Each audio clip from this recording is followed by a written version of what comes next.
علی رسول الکریم اما بعد فاعوذ باللہ من الشیطان الرجیم بسم اللہ الرحمن الرحیم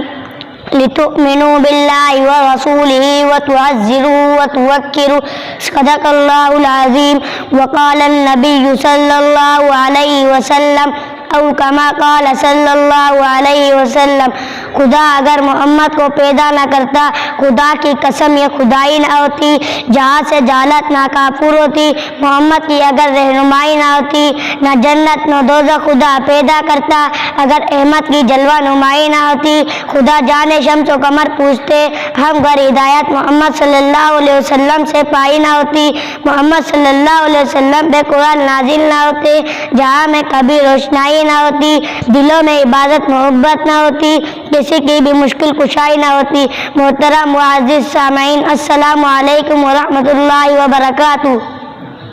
آج میری تقریر کا موضوع سیرت النبی العظیم میزبان قرآن کریم کا مبارک عنوان سے منون ہے۔ سامعین گرامی، میرے آقا سید الانبیاء خاتم الانبیاء سرتاج المرسلین محبوب رب العالمین امام اولین والآخرین رحمت للعالمین وہ عظیم انسان ہے، ہاں وہ کریم انسان ہے جو سب انسانوں سے اشرف بھی ہے، افضل بھی ہے، اکمل بھی ہے، اعلیٰ بھی ہے، بالا بھی ہے، خاتم بھی ہے۔ شمع رسالت کے پروانوں میرے محبوب سرکار دو عالم فخر مجسم صلی اللہ علیہ وسلم کی تعریف ملائکہ نے کی، جنات نے کی، انبیاء نے کی، اولیاء نے کی، اصفیاء نے کی، اتقاء نے کی، بلغاء نے کی، خطباء نے کی، حرب نے کی، حجم نے کی، شرک والوں نے کی، حرب والوں نے کی، اپنوں نے کی، غیروں نے کی، لیکن سب آخر میں یہ کہنے پر مجبور ہو گئے کہ اس کی طاقت ہے کہ مدد پہ زبان کھول سکے۔ جب خدا آپ سنخا ان کا اور کسی نے کہا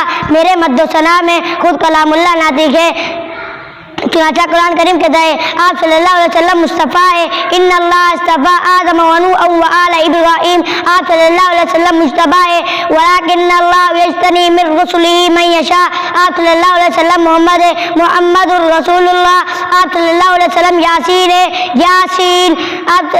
یاسین والقرآن الحکیم، آپ صلی اللہ علیہ وسلم مزکی ہے ویزکیہم۔ گرامی قدر احباب، میرا تو دعویٰ ہے کہ ساتوں سمندر سیاہی بن جائے، اشجاری عالم قلم بن جائے، ان سے جن کاتب مصطفیٰ سیرت مصطفیٰ بن جائے تو میرے آقا صلی اللہ علیہ وسلم کی توصیف باقی رہ جائے گی۔ وما علینا الا البلاغ المبین۔